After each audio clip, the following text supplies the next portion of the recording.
Know that the YouTubers and my Rumble people have been begging for some longer content things, and we've got updated microphones, we've got the updated camera and things. I figured out a way to make my phone an external camera, which is pretty cool. Get to save like $1,000 there and not have to buy something. But for our very first, basically, slide of the day, which is this sleep deprivation. And I mean, for a lot of the causal factors here, yes, some of them may be you may have just had a kid and now that's keeping you up. But that's not everybody. There's a lot of reasons that people can have sleep deprivation or a lack of sleep there. Sometimes, though, and even more common than not, than the newborn babies, it's that you're intentionally staying up too late.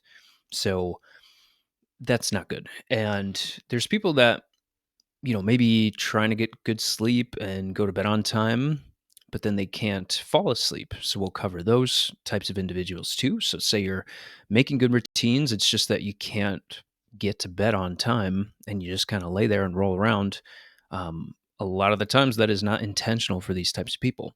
It's something that they struggle with on a day-to-day basis. And whether it's from the technology at night and all the different routes that we'll be pretty much getting into there. But yes, certainly sometimes you can have urination, 1 a.m., 2 a.m., you're waking up having to pee. So there's that as well. And then obviously things that obstruct your airways and things like sleep apnea. That's really common and is not normal at all.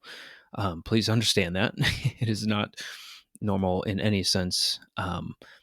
But cool in the fact that when you don't get enough sleep, it is detrimental to your well-being. And just 24 hours of sleep, you can compare somebody to having a blood alcohol level of zero point 0.1, which this is way beyond the legal limit in most states. So it's very important, and why I wanted to get into this here today, because I mean, I've been in grad school, I've had my fair share of late nights, and you feel horrible the next day.